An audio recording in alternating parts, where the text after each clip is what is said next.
अनुसन्धानमा पक्षपात हुँदैन, जस्तो सुकै दबाब आए पनि सरकार नझुक्ने गृहमन्त्री नारायण काजी श्रेष्ठको घोषणा। नक्कली भुटानी शरणार्थी प्रकरणमा बालकृष्ण खाँडको बयान जारी। भुटानी शरणार्थी प्रकरणमा मिडिया ट्रायल भयो, निष्पक्ष अनुसन्धान होस् भन्दै नेपाली काङ्ग्रेसको माग। भुटानी शरणार्थी प्रकरणमा बयान चलिरहँदा शौचालयमा लडे आङटबा शेर्पा, टाउकोमा लगाइयो 9वटा टाका। आर्जु र मन्जुको बचाउ गर्दै अर्थमन्त्री डाक्टर महतले भने निर्दोषलाई फसाउन खोजियो। शरणार्थी प्रकरणमा आधा दर्जन मुद्दा आकर्षित, यस्तो छ सजायको व्यवस्था। के लाग्छ त सजाय, यसबारे सम्पूर्ण जानकारी। नीति तथा कार्यक्रमबारे छलफल गर्न सत्तारूढ 10 दलको बैठक सिंहदरबारमा। भारतबाट पेट्रोलियम पदार्थको मूल्य लिटरमै 9 रुपियाँले घटेर आयो। अब नेपालमा कति होला त, यसबारे सम्पूर्ण जानकारी। सांसदीय समितिलाई कर्मकाण्डी बनाउनु हुँदैन भन्दै राष्ट्रिय स्वतन्त्र पार्टीका सभापति रवि लामिछानेको भनाई। नक्कली भुटानी शरणार्थी प्रकरणबारे काङ्ग्रेस महामन्त्रीले मागे सरकारको जवाब। शरणार्थी प्रकरणमा उच्च राजनीतिक तहबाट जोगाउने षड्यन्त्र भए इतिहासले माफी नदिने भीम रावलको भनाई। भ्रष्टाचार विरुद्ध नेकपा एमाले युवा विद्यार्थीको भीषण प्रदर्शन। भुटानी शरणार्थी प्रकरणका कारण आफूहरूको मुद्दा हो जेलमा परेको वास्तविक शरणार्थीको गुनासो। शेयर बजारमा सामान्य वृद्धि, 136 कम्पनीको शेयर मूल्य बढ्यो। देउबासँग चुनाव लडेका सागर ढकाल दक्षिण सुडानमा डडेलधुरामा 8 महिनाको घर भाडा तिर्न बाँकी। 4 जनाको ज्यान लिने गरी अर्घाखाँचीमा जङ्गलमा आगो लगाउनेहरू पक्राउ र सार्वजनिक। बालकृष्ण खाँडले आफूलाई निर्दोष साबित गर्छु भनेकाले पार्टीले कारवाही नगरेको काङ्ग्रेसको दावी। महानगरका कर्मचारीले भ्रष्टाचार गरे प्रमाणसहित वाट्सएपमा सम्पर्क गर्न मेयर बालेन्द्र शाहको आग्रह। बिरामीको मृत्युपछि ग्रिन सिटी अस्पतालको फार्मेसी तोडफोड, 10 लाखमा भयो सहमति।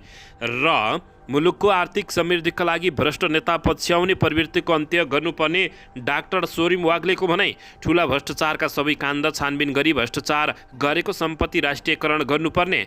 सामुदायिक विद्यालयमा विद्यार्थीको आकर्षण बढेपछि छटपटाउन थाले निजी विद्यालय सञ्चालक। यहाँ अरूले नै सांसद चलाउँदो रहेछ, हामी तथा डमी मात्रै रहेछौँ भन्दै मन्त्री सुदन किरातीको भनाई। सर्वोच्च अदालतले अयोग्य लडाकुलाई रकम वितरण नगर्न लगायो रोक। रेशमलाल चौधरीले पाएनन् सफाई, जन्मकैदको फैसला सर्वोच्च अदालतद्वारा सधर। अब हेर्नुहोस् पुरा समाचार।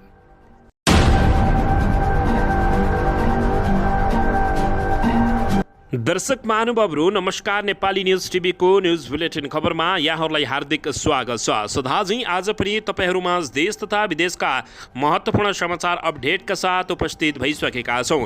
दर्शक महानुभावहरू, तपाईँहरूले हामीलाई कहाँदेखि हेर्दै हुनुहुन्छ नेपाल भए जिल्ला र ठाउँको नाम लेख्नुहोला। यदि विदेशमा हुनुहुन्छ भने आफू रहेको देशको नाम पनि लेख्न नभुल्नुहोला। र हाम्रो च्यानल नेपाली न्युज टिभीलाई अहिलेसम्म पनि सब्सक्राइब गर्नुभएको छैन भने सब्सक्राइब गर्नुहोला, साथै सँगै रहेको बेल आइकनलाई दबाउन पनि नभुल्नुहोला। आउनुहोस् दर्शक महानुभावहरू, आजको पहिलो तथा विशेष खबरतर्फ लागौँ। दर्शकबिन, सर्वोच्च अदालतले कैलालीको टिकापुरमा 2072 सालमा भएको नरसंहारका प्रतिवादी रेशमलाल चौधरीलाई सफाई दिन अस्वीकार गरेको छ। मङ्गलबार सर्वोच्च अदालतका न्यायाधीश द्वय डाक्टर आनन्द मोहन भट्टराई र नकुल सुवेदीको संयुक्त इजलासले यसअघि चौधरीलाई उच्च अदालतले गरेको जन्मकैदको फैसला सदर गरिदिएको छ। अदालतले टिकापुर घटनामा मुछिएका सीताराम चौधरी र गङ्गाराम चौधरीलाई भने सफाई दिएको छ। यस्तै लक्ष्मण थारूको हकमा 5 वर्षको कैद सजाय घटाएर 3 वर्ष कायम गरिएको छ। यसअघि कैलाली जिल्ला अदालत र उच्च अदालत दिपाले टिकापुर घटनामा दोषी ठहर गरेपछि रेशमलाल चौधरी अहिले कार्यालय दिल्ली बजारमा कैद सजाय भुक्तान गरिरहेका छन्। यसैबीच जेलबाटै चौधरीले उच्च अदालत दिपालको फैसलालाई बदर गरी पाउन दिएको पुनरावेदनको रिटमाथि सर्वोच्च अदालतमा बहस भएको थियो।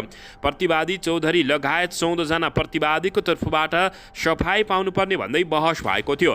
प्रतिवादीका तर्फबाट अधिवक्ताहरूले घटना राजनीतिकीकरण भएको कारण राजनीतिक तवरबाटै हल गर्नुपर्ने र घटनामा संलग्न नभएका व्यक्तिहरूलाई मुछिएको भन्दै उनीहरूलाई सफाई दिनुपर्ने माग रहेको थियो। दर्शकबिन, यता उपप्रधान एवं गृहमन्त्री नारायण काजी श्रेष्ठले समृद्ध यात्राको मुख्य बाधकका रूपमा रहेको भ्रष्टाचार र कुशासनलाई अन्त्य गर्न सरकार दृढ र निर्भीकतापूर्वक अगाडि बढेको बताएका छन्। राज्य व्यवस्था तथा सुशासन समितिको आजको बैठकमा नक्कली भुटानी शरणार्थी प्रकरणका सन्दर्भमा भइरहेको अनुसन्धानबारे समितिका सदस्यले राखेको जिज्ञासामा उनले सो घटनामा संलग्न दोषीलाई कारवाही गर्न सरकार दृढ रहेको उल्लेख गरेका छन्। उपप्रधानमन्त्री श्रेष्ठले भने अनुसन्धान अनुसन्धानमा कुनै पनि पक्षताप हुने छैन, सरकार जस्तोसुकै दबाब आए तापनि झुक्दैन उनले बताएका छन्। अनुसन्धानले जहाँसम्म आवश्यकता ठान्छ त्यहाँसम्म दृढपूर्वक पुग्छ, सरकार दोषीलाई कारबाही गर्न दृढ रहेको नारायण काजी श्रेष्ठले बताएका छन्। नक्कली भुटानी शरणार्थी बनाउने घटनाको अनुसन्धानका लागि प्रहरी अहोरात्र खटिरहेको जानकारी दिँदै उनले अनुसन्धानका क्रममा प्रहरीलाई सुरुवातीदेखि नै कुनै राजनीतिक दबाव वा अवाञ्छनीय प्रभावबाट मुक्त रहन कडा निर्देशन दिएको समेत उनले बताएका छन्। उपप्रधानमन्त्री श्रेष्ठले भने कोही निर्दोष फस्ने काम नहोस् भनेर प्रारम्भदेखि नै सचेत हुन कसैको सार्वजनिक छविमाथि अनावश्यक आशंका र क्षति पुग्न नपरोस् भनेर होसियार भएर प्रहरीले निष्ठापूर्वक र निष्पक्ष ढङ्गले अनुसन्धान अगाडि बढाएको उनले बताएका छन्। अनुसन्धानका क्रममा प्रमाण र तथ्य देखा परेका आधारमा विभिन्न व्यक्तिलाई नियन्त्रणमा लिने र अनुसन्धानको प्रक्रिया अगाडि बढाइने प्रतिबद्धता जनाउँदै उनले अनुसन्धानले पुष्ट गरेको आधारमा कानुनको दायरामा ल्याइने पनि प्रतिबद्धता व्यक्त गरेका छन्। दर्शकबिन यसैबीच यता नक्कली भुटानी शरणार्थी प्रकरणमा पक्राउ परेका पूर्व गृहमन्त्री बालकृष्ण खाँडको बयान जारी रहेको छ। खाँडको बयान सोमबार पनि लिएको थियो। सोमबार बयानको क्रममा उनले स्वास्थ्य अवस्था ठिक छैन भनेपछि बाँकी बयान आज लिन लागिएको हो। आज बिहान 11 बजेबाट नै उनको बयान चलिरहेको सरकारी वकिल कार्यालय प्रमुख अच्युतमणि नेउपानेले बताएका छन्। उनको बयान बब्बर महल स्थित सरकारी वकिलको कार्यालयमा भइरहेको छ। वैशाख 27 गते पक्राउ परेका बालकृष्ण खाँड प्रहरीले 28 गते नै प्रकरण सम्बन्धमा सोधपुछ गरेर पनि उनको बयान भने रेकर्ड भएको थिएन। प्रहरीले बयानका लागि खाँड गृहमन्त्री हुँदा उनले गरेका निर्णय र बिचौलियाहरूसँग सम्बन्ध तथा पैसा लेनदेनको विषयमा प्रश्न समेत तयार गरेको हो। दर्शकबिन यसैबीच नक्कली भुटानी शरणार्थी प्रकरणमा प्रहरीले अनुसन्धान सकेर जिल्ला सरकारी वकिलको कार्यालयलाई प्रतिवेदन बुझाउने छ। जिल्ला अदालत काठमाडौँले अनुसन्धान गर्नका लागि खाँड विरुद्ध थप 4 दिन समय थपेको छ। आज खाँडको बयान सकिएसँगै पक्राउ परेका सबैजनाको बयान सकिनेछ। यद्यपि हिजो प्रहरी सामु आत्मसमर्पण गरेका काङ्ग्रेसका पूर्व सांसद आङटावा शेर्पा भने प्रहरीले हालसम्म अदालतमा प्रस्तुत नगरेको जानकारी प्राप्त भएको छ। दर्शकबिन यसैबीच यता नेपाली काङ्ग्रेसले नक्कली भुटानी शरणार्थी प्रकरणको अनुसन्धान निष्पक्ष र स्वतन्त्र हुनुपर्ने बताएको छ। भुटानी शरणार्थी प्रकरणमा मिडिया ट्रायल भयो, निष्पक्ष अनुसन्धान हुनु नसकेको बताएका छन्। दर्शकबिन साथै यस प्रकारका कुनै पनि दोषी उम्किन नहुने र निर्दोष व्यक्तिहरूलाई जबरजस्ती फसाउने काम कतैबाट हुन नहुने नेपाली काङ्ग्रेसको भनाइरहेको छ। नेपाली काङ्ग्रेसका प्रवक्ता एवं अर्थमन्त्री डाक्टर प्रकाश शरण महतले आज यहाँ पत्रकार सम्मेलन गरी सो प्रकरणबारे पार्टीको धारणा स्पष्ट पार्दै निष्पक्ष र स्वतन्त्र अनुसन्धान हुनुपर्ने र यसमा पार्टीको सहयोग रहने स्पष्ट पारेका छन्। उनले सामाजिक सञ्जाल एवं कतिपय मिडियामा मिडिया ट्रायल भनी भइरहेको आफूले पाएको बताएका छन्। निर्दोष व्यक्तिहरूलाई पनि दोषी देखाउने प्रयत्न भइरहेको प्रति खेद प्रकट गरेका हुन्। नेपाली काङ्ग्रेस केन्द्रीय सदस्य एवं प्रतिनिधि सभा सदस्य डाक्टर आरजु राणा देउबाको हालसम्म सो प्रकरणमा कुनै पनि दोष नदेखिएको र प्रमाण समेत नपाइएको अवस्थामा पनि सामाजिक सञ्जालमा फेक अडियो बनाएर केही व्यक्तिहरूले उहाँको बदनाम गर्न खोजिरहेको तथा यस्तै प्रकृतिका समाचारहरू कतिपय सञ्चार माध्यममा आएको प्रवक्ता प्रकाश शरण महतको भनाइरहेको छ। डाक्टर आरजु देउबा राणाले आफ्नो बदनाम गर्न फेक अडियो बनाउनेहरूलाई कारबाहीका लागि प्रहरी समक्ष निवेदन समेत दिइसकेको जानकारी गराउँदै प्रवक्ता डाक्टर महतले भनेका हुन्। उनले फेक अडियो बनाउनेलाई कारबाही गर्न उजुरी गर्नुभएको छ, तर अहिले सामाजिक सञ्जालबाट ट्रायल गरेर दोषी झैँ व्यवहार भइरहेको देखिएको छ। यसप्रति हाम्रो गम्भीर ध्यान आकर्षण भएको छ। अडियो झुटो हो भन्ने हाम्रो पूर्ण विश्वास रहेको उनले बताएका छन्। सोही प्रकरणमा अनुसन्धानका क्रममा प्रहरी हिरासतमा परेका नेपाली काङ्ग्रेसका नेता बालकृष्ण खाँडले आफू निर्दोष साबित गर्छु भनेकाले पार्टीले निलम्बन नगरेको पनि उनले स्पष्ट पारेका छन्। यस प्रकरणमा पार्टी सभापति किन मौन भन्नेको प्रश्नमा जवाफमा उनले भने पार्टी सभापति शेरबहादुर देउबाले पनि सो प्रकरणमा निष्पक्ष र स्वतन्त्र अनुसन्धान हुनुपर्ने बताउँदै आउनु भएको छ। तपाईहरूलाई थाहै छ उहाँको कम बोल्ने बानी छ। काङ्ग्रेसको स्पष्ट धारणा पनि यही हो कि यस प्रकरणको निष्पक्ष र स्वतन्त्र छानबिन हुनुपर्दछ, प्रवक्ता डाक्टर महतले बताएका हुन्। दर्शकबिन यसैबीच यता नक्कली भुटानी शरणार्थी प्रकरणमा मोचिएपछि आफै प्रहरी समक्ष सोमबार आत्मसमर्पण गर्न पुगेका आङटावा शेर्पा हिरासतको शौचालयमा लडेर गम्भीर घाइते बन्न पुगेका छन्। शौचालयमा लडेर टाउकोमा गम्भीर चोट लागेपछि मङ्गलबार प्रहरीले उनलाई राष्ट्रिय ट्रामा सेन्टरमा पुर्याएको छ। प्रहरीका अनुसार शेर्पाको टाउकोमा गम्भीर चोट लागेकोले 9 टाका लगाइएको छ। उनको अवस्था अहिले सामान्य रहेको बताइएको छ। प्रहरी सामु बयान दिइरहेका उनी शौचालय गर्न गएका थिए, तर एक्कासी लडेर घाइते बन्न पुगेका थिए। तर शरणार्थी प्रकरणमा पूर्व गृहमन्त्री बालकृष्ण खाँड, नेकपा एमालेका सचिव टोपबहादुर रायमाझी पदबाट निलम्बन एवं सांसद समेत रहेका टोपबहादुर रायमाझी, गृह मन्त्रालयका पूर्व सचिव टेकनारायण पाण्डे, तत्कालीन गृहमन्त्री रामबहादुर थापा बादलका सुरक्षा सल्लाहकार इन्द्रजित राय, रायमाझीका छोरा सन्दीप लगायत पक्राउ परिसकेका छन्। दर्शकबिन यसैबीच यता प्रधानमन्त्रीको कार्यालय सिंहदरबारमा 10 दलीय गठबन्धनको बैठक जारी रहेको छ। प्रधानमन्त्री पुष्पकमल दाहाल प्रचण्डले बोलाएको बैठकमा जेठ 5 गते सरकारले सांसदमा पेश गर्ने नीति तथा कार्यक्रमका बारेमा छलफल भइरहेको प्रधानमन्त्रीका प्रेस सल्लाहकार गोविन्द आचार्यले जानकारी दिएका छन्। बैठकमा सरकारले जेठ 15 गते ल्याउने आगामी वर्षको बजेट समसामयिक राजनीतिक घटनाक्रमबारे पनि छलफल हुने बताइएको छ। नेकपा माओवादी केन्द्रको नेतृत्वको सो गठबन्धनमा नेपाली काङ्ग्रेस, नेकपा एकीकृत समाजवादी पार्टी, जनता समाजवादी पार्टी, नेपाल लोकतान्त्रिक समाजवादी पार्टी, जनमत पार्टी, राष्ट्रिय जनमोर्चा, नेपाल समाजवादी पार्टी, आम जनता पार्टी र नागरिक उन्मुक्ति पार्टी लगायत आबद्ध रहेको जानकारी प्राप्त भएको छ। दर्शक महानुभावहरू, यसैबीच यता भारतबाट पेट्रोलियम पदार्थको मूल्य घटेर आएको छ।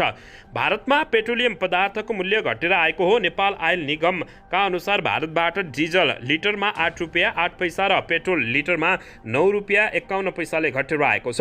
इन्डियन आयल कर्पोरेसनले हरेक 15 दिनमा निगमलाई पठाउने नयाँ मूल्य सूची अनुसार डिजल र पेट्रोलको मूल्य घटेर आएको हो। यसअघि भारतबाट मूल्य घटेर आउँदा निगमलाई 15 दिनमा 1 अर्ब 60 करोड रुपियाँ नाफा भएको थियो। अहिले पनि घटेर आएकाले यही मूल्य कायम रहे निगमलाई आगामी 15 दिनमा लगभग 3.5 अर्ब नाफा हुने अनुमान गरिएको छ। स्रोतका अनुसार निगमलाई यही मूल्य यथावत रहे पेट्रोल लिटरमा 19 रुपियाँ र डिजल लिटरमा 14 रुपियाँ नाफा रहनेछ। हालसम्म 42 अर्ब 52 करोड रुपियाँ दायित्व बाँकी रहेको निगमले जनाएको छ। निगमले आइओसीको 6 अर्ब 40 करोड बक्यौता तिर्न बाँकी छ भन्दै पछिल्लो समय मूल्य घटाउन आनाकानी गरेको थियो। तर यो पटक अन्तर्राष्ट्रिय बजारमा कच्चा तेलको मूल्यमा भारी गिरावट आएपछि भारतबाट पनि तेलको मूल्य घटेर आएको हो। अहिले अन्तर्राष्ट्रिय बजारमा कच्चा तेलको मूल्य प्रति ब्यारल 71.32 अमेरिकी डलरमा कारोबार भइरहेको जानकारी प्राप्त भएको छ। भारतबाट पेट्रोलियम पदार्थको मूल्य लिटरमै 9 रुपियाँ घटेर आएपछि जनताहरूलाई अब पेट्रोलियम पदार्थले के गर्छ त्यो भने हेर्न बाँकी रहेको छ। दर्शकबिन यसैबीच यता राष्ट्रिय स्वतन्त्र पार्टीका सभापति रवि लामिछानेले संसदीय समितिहरूलाई केवल कर्मकाण्डी बनाउन खोज्नु गलत भएको बताएका छन्। आज बसेको राज्य व्यवस्था तथा सुशासन समितिको बैठकमा बोल्दै पूर्व उपप्रधान तथा गृहमन्त्री समेत रहेका रवि लामिछानेले समितिले छलफल गरेर निष्पक्षमा पुर्याएको विषयलाई तोडमोड गर्न नहुने बताएका छन्। यसैबीच उनले भने वाइट बडी खरिदमा घोटाला भएको भनेर समितिले भनिसकेको छ। तर संसदीय समितिले त्यत्रो प्रमाण जुटाएर छलफल गरेर कुनै विषय निष्कर्ष निकालेर दिएको निर्देशन फासफुस हुने हो भने समिति कर्मकाण्डी हुन्छ।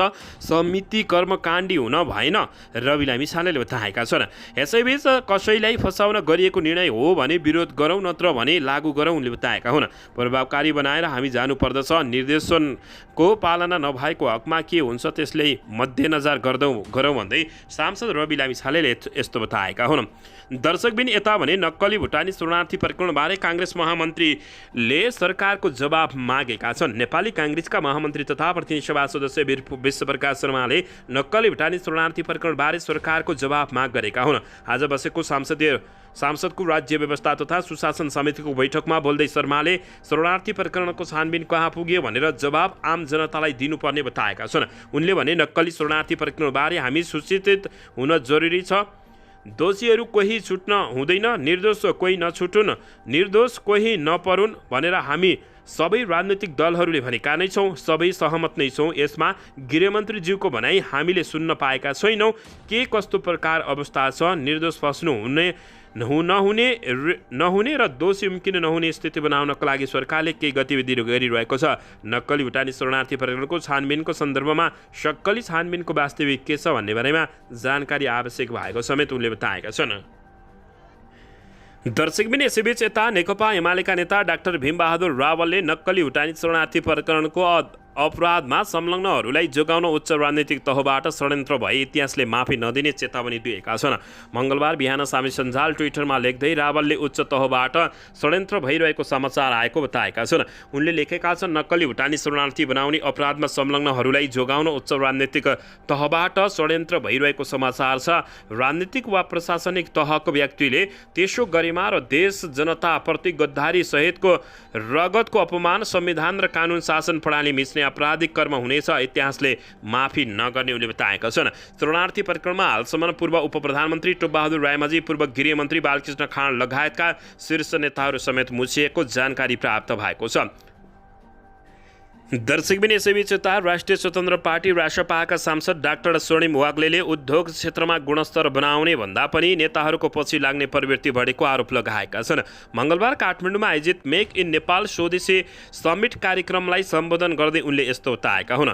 वाग्लेले भ्रष्ट नेताहरूको भर पर्ने भन्दा पनि आफ्नो क्षमतामा विश्वास गरेर अगाडि बढ्न उद्योगहरूलाई सुझाव दिएका छन्। नेताको पछि किन लाग्नु पर्यो? अब यो प्रवृत्तिबाट उन्मुक्त गराउने काम हाम्रो र नीतिक निर्माताहरूको हो, वाग्लेले भने। यदि यसो गर्न हो भने सबैजना आफ्नो व्यापार कसरी बढाउने, गुणस्तर कसरी बनाउने र विदेश कसरी पठाउने भन्नेतिर ध्यान जान्छ बताएका छन्। त्यस्तै वाग्लेले पछिल्ला दिन उद्योग क्षेत्रमा आफ्नो गुणले अघि बढ्नुको साटो भ्रष्टाचार गर्ने नेताहरूको भरमा पर्ने प्रवृत्ति हावी भएको बताएका छन्। सङ्गठित रूपमा चाहने हो भने र लागि पर्ने हो भने यही आर्थिक वर्षमा विकासका कयौँ कामहरू गर्न सक्ने स्वर्णिम वाग्लेले बताएका छन्। यो सँगै वाग्लेले अहिलेको मुलुक उत्पादित सामानलाई कसरी बजारीकरण गर्ने भन्दा पनि मन्त्री र प्रधानमन्त्रीलाई भेटेर सेटिङ गरेर तुरुन्तै लाभ लिनेतर्फ आकर्षण भरेकाले यस्तो प्रवृत्ति परिवर्तन गर्नुपर्ने बताएका छन्। उनले निजी क्षेत्रले तिरेको करबाट राज्यको ढुकुटी जति राम्रो हुन्छ त्यति नै राज्यलाई समृद्ध बनाउन सक्ने तर्क गर्दै उनले नेपाल निजी क्षेत्र मन्त्री बनाउनु पर्नेमा जोड दिएका छन्। दर्शकबिन यसैबीच यता सांस्कृतिक पर्यटन तथा नागरिक उड्डयन मन्त्री सुदन किरातीले सांसद र सरकार अरूले नै चलाउँदो रहेछ भन्ने अनुभूति आफूलाई भएको बताएका छन्। मङ्गलबार संघीय सांसद अन्तर्गतको अन्तर्राष्ट्रिय सम्बन्ध र पर्यटन समितिको सिंहदरबारमा बसेको बैठकमा बोल्दै उनले आफूले मन्त्रीको रूपमा सो अनुभूति गरेको बताएका छन्। मन्त्री किरातीले मन्त्री अरूले नै चलाउने भएकाले आफूहरूलाई भने सोकेसको मान्छे जस्तो भएर बस्नु परेको गुनासो समेत उनले गरेका छन्। उनले पर्यटन क्षेत्रमा धेरै ऐन बदल्नुपर्ने आवश्यकता भएको उल्लेख गर्दै त्यसमा सहयोग गर्न सङ्घीय सांसद र सांसदहरूलाई आग्रह गरेका छन्। संसदमा बल दिए मात्रै आफूहरूले केही गर्न सक्ने अवस्था रहेको मन्त्री किरातीको भनाइरहेको छ। यसैबीच मन्त्री किरातीले हवाई उडानको सुरक्षाका लागि आवश्यक विधेयक तत्काल परिषदबाट पास गराएर सांसदमा पेश गर्ने उल्लेख गर्दै त्यसलाई छिटो पास गरिदिन पनि सांसदहरूको ध्यान आकर्षण गराएका छन्। उनले भने, म यहाँ अरूले नै सांसद चलाउँदो रहेछ, हामी त डमी मात्रै रहेछौँ, अरूले नै चलाउँदो रहेछ मन्त्री त हामी त सोकेसको मान्छे मात्रै रहेछौँ। मलाई लागेको कुरा यो हो, हामीले पर्यटनको क्षेत्रमा हामीले धेरै ऐन बदल्नु परेको बताएका छन्। दर्शकबिन यसैबीच आउनुहोस् अर्को समाचारतर्फ लागौँ। सामुदायिक विद्यालयहरूले अङ्ग्रेजी माध्यमबाटै गुणस्तरीय शिक्षा प्रदान गर्न थालेपछि स्वाभाविक रूपमा निजी विद्यालयहरूको व्यापार पछिल्लो समय घट्न थालेको छ। सामुदायिक विद्यालयहरूमै विद्यालयहरूले बोर्डिङ स्कुल सरहको शिक्षा आर्जन गर्न पाएपछि अभिभावकहरू महँगो शुल्क तिरेर आफ्ना बालबालिकाहरूलाई बोर्डिङ स्कुल पठाउनुभन्दा सामुदायिक विद्यालयमै अङ्ग्रेजी माध्यमको शिक्षातर्फ लालयत हुने क्रम बढ्दो रहेको छ। यो अवस्थाले सङ्कट उन्मुख भएका निजी विद्यालय सञ्चालकहरू भने विभिन्न विषय उठान गरेर सामुदायिक विद्यालयलाई घेर्ने रणनीतिमा उत्रिएका छन्। स्थानीय तहले समेत निजी विद्यालय सञ्चालककै दबावमा सामुदायिक विद्यालयलाई हतोत्साहित बनाउने भूमिका निर्वाह गर्न थालेका छन्। यसको उदाहरण हो कञ्चनपुर जिल्ला स्थित भीमदत्त नगरपालिकाले केही दिन अघि सामुदायिक विद्यालयका नाममा जारी गरेको सूचना। भीमदत्त नगरपालिकाले जारी गरेको सूचनामा सामुदायिक विद्यालयलाई कुनै पनि बहानामा शुल्क नलिन भनिएको छ। यो सूचना अङ्ग्रेजी माध्यमबाट पठन पाठन गराउँदै आएका सामुदायिक विद्यालयलाई निरुत्साहित गर्न केन्द्रित रहेको जानकारी प्राप्त भएको छ। दर्शक महानुभावहरू, सामुदायिक विद्यालयहरूमा विद्यार्थीको आकर्षण बढेपछि छटपटाउन निजी विद्यालयहरू थालेका छन्। दर्शक महानुभावहरू, नेपालीहरू यति बेलालाई राहत महसुस भएको समेत कतिपयले बताउने गरे। दर्शकबिन यसैबीच आउनुहोस् अर्को समाचारतर्फ लागौँ। बिरामीको मृत्युको विषयलाई लिएर आफन्तले फार्मेसी तोडफोड गरेपछि वसुन्धरा स्थित ग्रिन सिटी अस्पतालले उपचार शुल्क मिनाहा र 10 लाख रुपियाँ क्षतिपूर्ति दिने भएको छ। फोक्सोमा पानी जमेका कारण उपचारका लागि गत आइतबार गोर्खाका 62 वर्षीय लोकनाथ भट्टको सोमबार दिउँसो मृत्यु भएको थियो। तर मृतकका आफन्तले भने म्याद सकिएको औषधिका कारण मृत्यु भएको आरोप लगाएका छन्। हिजो दिउँसो अस्पतालले मृत्यु भएको जानकारी दियो। हामीले बाँकी रहेको औषधि फिर्ता गर्न फार्मेसीमा जाँदा म्याद सकिएको भन्दै फिर्ता लिन मानेन। मृतकका आफन्त अन्जन पेनरुले भने यसरी कसैको ज्यानमाथि खेलबाड गर्न पाइन्छ, उनले प्रश्न गरेका छन्। आफन्तहरूले अस्पतालको फार्मेसीले दिएको म्याद सकिएको भन्दै औषधिकै कारण मृत्यु भएको भन्दै साँझ 5 बजेतिर फार्मेसी तोडफोड समेत गरेका थिए। फार्मेसीमा तोडफोड हुन थालेपछि नजिकै रहेको प्रहरीले भिडलाई तितर बितर गरेको थियो तथा आन्दोलन रोक्न केही हदसम्म सहज भएको थियो। दर्शक महानुभावहरू, अन्ततः बिरामीको मृत्यु भएपछि ग्रिन सिटी अस्पतालको फार्मेसी तोडफोड भएको छ भने 10 लाख रुपियाँमा सहमति भएको जानकारी प्राप्त भएको छ। दर्शक महानुभावहरू, यसैबीच यता भने जङ्गलमा आगो लगाउने कार्यमा संलग्न 4 जनालाई प्रहरीले पक्राउ गरेर सार्वजनिक गरेको छ। अर्घाखाँचीको भूमिका स्थान नगरपालिका 2 स्थित ढाकाबाङको जङ्गलमा आगो लगाउने कार्यमा संलग्न रहेको आरोपमा प्रहरीले स्थानीय 36 वर्षीय दिनेश थापा, 18 वर्षीय दीपक विक, 70 वर्षीय देवीराम बेलबासे र 36 वर्षीय धर्मराज बेलबासेलाई पक्राउ गरेको जानकारी प्राप्त भएको छ। उनी जङ्गली जनावरले सताएपछि आगो लगाएको उनीहरूले स्वीकारोक्ति गरेका छन्। यसैबीच दर्शक महानुभावहरू, सो जङ्गलमा लागेको आगो बस्तीतिर आएपछि निभाउने क्रममा 4 जनाको निकै दुःखद ज्यान गएको थियो।